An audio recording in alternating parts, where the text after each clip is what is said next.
Welcome back guys again on this channel. मैं थोड़ा सा आपको बता दूं कि मेरे को थोड़ा टाइम लगता है किसी वीडियो को क्रिएट करने में, क्योंकि मैं किसी जगह पर जॉब कर रहा हूं, तो जॉब के साथ साथ वीडियो बनाना थोड़ा सा नेक्स्ट टू इम्पॉसिबल काम होता है। बट फिर भी मैं कभी कभी टाइम निकाल कर आपके लिए कुछ ना कुछ जो भी मेरे से बनता सकता है वो मैं प्रेजेंट करने की कोशिश करता हूँ। ठीक है, तो आज हम पढ़ेंगे बीएससी एग्रीकल्चर करने के बाद कौन कौन से गवर्नमेंट जॉब्स हैं जो बच्चे पा सकते हैं। ठीक है, तो थोड़ा सा मैं अपने बारे में बता दूं यहाँ पर कि माय नेम है शुभम राठी और मैं असिस्टेंट प्रोफेसर हूँ एक कॉलेज में, और मैं पिछले 2 वर्षों से मैं बच्चों को पढ़ा रहा हूँ। ठीक है जी, तो मैं खुद अपने जो तैयारी है कम्पिटिटिव एग्ज़ाम की उसके बेसिस के ऊपर, ठीक है, उसके एक्सपीरियंस जो मेरा है उसके आधार के ऊपर ही मैं आपको बताऊंगा। ठीक है, किसी से ये मेरा जो एक्सपीरियंस है किसी से उधार नहीं लिया हुआ, ये मेरा खुद का एक्सपीरियंस है।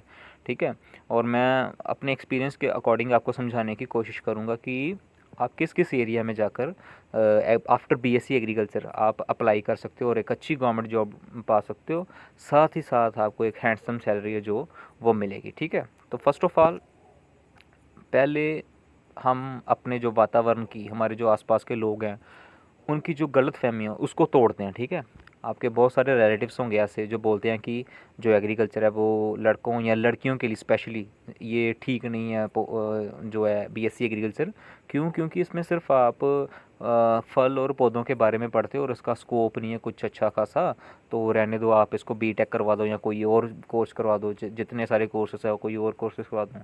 तो they are absolutely wrong. Okay, वो एक जगह पर आकर बिल्कुल ही गलत है, क्योंकि उनको कुछ गाइडेंस नहीं है, उनको कोई प्रॉपर ये इन्फॉर्मेशन नहीं है कि एग्रीकल्चर में कौन कौन से स्कोप हैं, कौन कौन से एरियाज़ हैं जिसमें आप जा सकते हो। और वीडियो के लास्ट में आपको मैं इंडियन गवर्नमेंट की सबसे बड़ी पोस्ट बताऊंगा जो कि सिर्फ और सिर्फ बंदे एग्रीकल्चर करने के बाद ही गेट कर सकते हैं, उसको प्राप्त कर सकते हैं। ठीक है, तो फर्स्ट ऑफ ऑल पहले मैं आपको थोड़े से सब्जेक्ट बता दूं। ठीक है, जैसे कि लोग बोलते हैं कि इसमें सिर्फ हम फल और पेड़ पौधों के बारे में पढ़ेंगे, ये लोग बिल्कुल गलत हैं। इसमें मैंने आपको स्क्रीन पर आपके जो सब्जेक्ट दिख रहे हैं ये तो सिर्फ 2 सेमेस्टर के सब्जेक्ट हैं, 2 या ढाई सेमेस्टर के सब्जेक्ट होंगे, क्योंकि इतने सारे सब्जेक्ट मैं स्क्रीन पर नहीं लिख सकता। Biology, soil science, plant pathology, EVS, zoology, plant physiology, personality development, communication skills, agriculture heritage, forestry, agronomy, rural sociology, genetics, agriculture microbiology, soil and water conservation engineering, crop physiology, crop agriculture economics, entomology और agriculture extension. और इसके अलावा 50 से लेकर 55 तक आपको subjects जो हैं अलग अलग प्रकार के पढ़ने पड़ेंगे। इतने सब्जेक्ट तो किसी भी फील्ड में नहीं होते जितने सब्जेक्ट एग्रीकल्चर में आपको पढ़ने पड़ते हैं। ठीक है, और ये बहुत ही एक एडवांस टाइप की स्टडी है जिसमें आपको डाइवर्स टाइप ऑफ सब्जेक्ट्स पढ़ने का मौका मिलेगा। ठीक है, और आप किसी इंजीनियर से कम नहीं कहलाओगे। ठीक है, और नेक्स्ट बात करते हैं हम इसकी जॉब अपॉर्चुनिटी के बारे में कि कितनी इसमें जॉब अपॉर्चुनिटी है। ठीक है, तो इसी स्लाइड में आपको ये बता दूं कि अगर कल को आपको कोई ये बंदा बोलता है ना कि एग्रीकल्चर करके सिर्फ आप पेड़ पौधों के बारे में पढ़ते हो, तो उसको ये वाला स्क्रीनशॉट बता देना कि भाई ये देख, ये सिर्फ 2 सेमेस्टर के सब्जेक्ट हैं और इसमें किसी भी आप जो बायो वगैरह आपको +2 में पढ़िए, +1 में पढ़िए, किसी भी प्रकार की कोई कमी नहीं है। पूरे सब्जेक्ट जो हैं वो इंजीनियरिंग से रिलेटेड हैं। ठीक है, तो फर्स्ट ऑफ ऑल मैं जॉब अपॉर्चुनिटी की बात करूं तो सबसे पहले जो कैंडिडेट सबसे ज़्यादा जॉब प्रेफर करते हैं वो है एएफओ, एग्रीकल्चर फील्ड ऑफिसर। ठीक है, इसमें क्या होता है काम आपका, मेनली ये बैंकिंग जॉब है। ठीक है, तो इसमें क्या होता है कि फार्मर्स को बैंक लोन वगैरह प्रोवाइड कराने, जितना भी खेती से संबंधित काम होता है ना, वो एक आपको आपको फील्ड में भी जाना पड़ेगा और उसके अलावा आपको दफ्तर भी दिया जाएगा, ऑफिस भी दिया जाएगा एक गवर्नमेंट में अच्छी सैलरी के साथ। 50 to 60,000 रुपीज़ इसकी सैलरी होती है। ये कम सैलरी होती है, बहुत ज़्यादा होती है। इसके अलावा आपको पर्क्स अलग से दिए जाएंगे। और गवर्नमेंट जॉब तो आपको पता ही है कि कितनी हमारे जो सोसाइटी में बहुत बड़ी चीज़ मानी जाती है गवर्नमेंट जॉब। तो इसमें आप देख सकते हैं कि ये बॉयज़ के लिए भी है और गर्ल के भी है। ठीक, गर्ल के लिए भी है। ठीक है, बॉय भी इसमें काम कर सकते हैं और गर्ल्स भी काम कर सकती हैं। दूसरी जॉब वो है एडीओ, एग्रीकल्चर डेवलपमेंट ऑफिसर। ठीक है, ये भी आप बीएससी एग्रीकल्चर करने के बाद इसमें आप अप्लाई कर सकते हो और अच्छी खासी इसमें सैलरी होती है।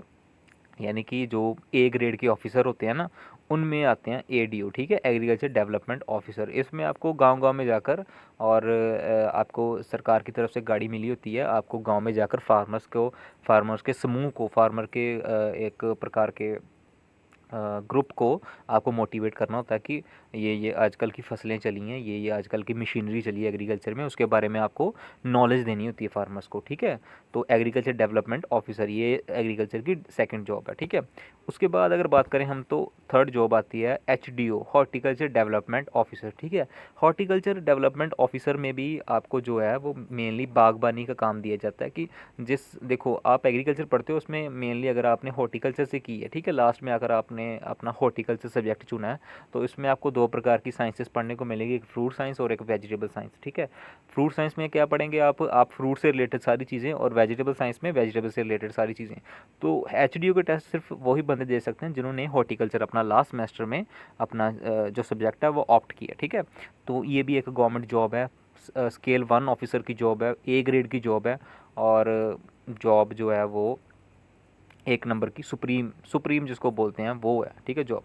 और नेक्स्ट वन बात करें तो आप कृषि विज्ञान केंद्र, ठीक है, KVKs बोलते हैं इनको, ठीक है, इसमें आप अप्लाई कर सकते हो। अगर आपकी तैयारी कम है तो इसमें सिलेक्शन आपकी पक्का ही होगी, ठीक है। क्यों? क्योंकि इसका टेस्ट बहुत आसान होता है और सैलरी भी 35 से लेकर 40,000 आपको मिल जाती है इसमें KVKs में।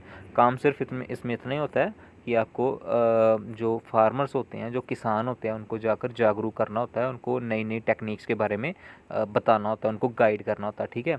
तो स्क्रीन पर जैसे कि आप देख सकते हैं कि आपका जो वेरियस टाइप्स ऑफ कृषि KVK केंद्र, ठीक है, हिमाचल प्रदेश में 13 है, जम्मू एंड कश्मीर में 17 है, लद्दाख में 4 है, पंजाब में 22 है, उत्तराखंड में 13 है। तो हिमाचल प्रदेश में जैसे 13 KVKs हैं, तो 13 एक KVK में कितने बंदे पोस्टेड रखते हैं वो एग्रीकल्चर के, और 13 में कितने रखते होंगे, ठीक है। तो आप ये खुद आप अपने हिसाब से लगा सकते हो कि कितनी ज़्यादा टोटल हमारे जो अभी इंडिया में KVKs हैं, कृषि विज्ञान केंद्र हैं, वो 726 केंद्र हैं, ठीक है। तो इसमें भी आपको अगर पोस्ट निकलती है तो आपके लिए एक बहुत अच्छी अपॉर्चुनिटी है, ठीक है।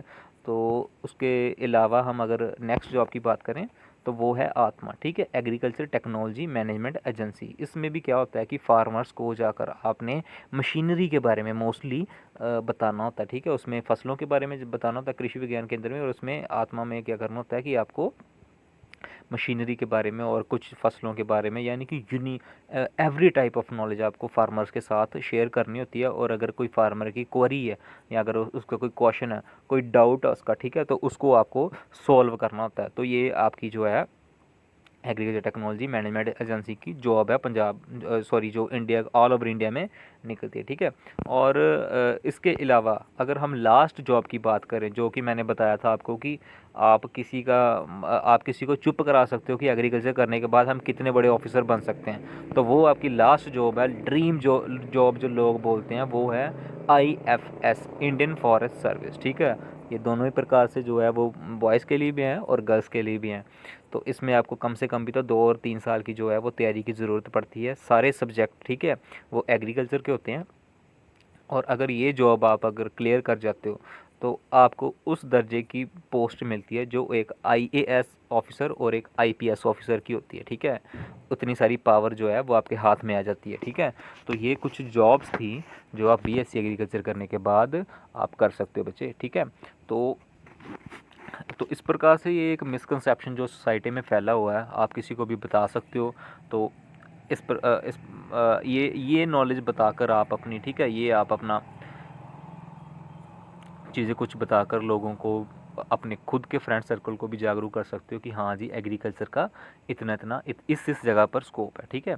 और एक मैं आपको चीज़ बता दूं कि जो IFS का पूरा सिलेबस होता है ना, वो BSc एग्रीकल्चर 4 साल में जो आप पढ़ते हो ना 8 सेमेस्टर्स में, उसी के बीच में से आता है, ठीक है। IFS का ले लो, अगर आत्मा का ले लो, ठीक है, सिलेबस, कृषि विज्ञान केंद्र का ले लो, हॉर्टिकल्चर डेवलपमेंट ऑफिसर का ले लो, ADO का, AFO का, ठीक है। ये जितने सारे टेस्ट है ना वो आपके BSc एग्रीकल्चर के जितना भी आप सिलेबस पढ़ोगे उसके बीच में से ही आता है, उससे आउट कभी नहीं जाता, ठीक है। तो बच्चे, मेरा बस यही आपको समझाने का मकसद था कि आपका जो BSc एग्रीकल्चर का क्या क्या किस किस सेक्टर में स्कोप है, ठीक है। चैनल को थोड़ा सा सब्सक्राइब कर दीजिए करिए, और थोड़ा सा शेयर कर दीजिए लाइक कर दिया करो, ठीक है। मैं कुछ एफ़र्ट देता हूँ तो आपका भी कुछ फ़र्ज़ बनता है कि आप भी थोड़ा सा एफ़र्ट कर दो, ठीक है। So thank you so much guys, मिलते हैं नेक्स्ट वीडियो में। Thank you.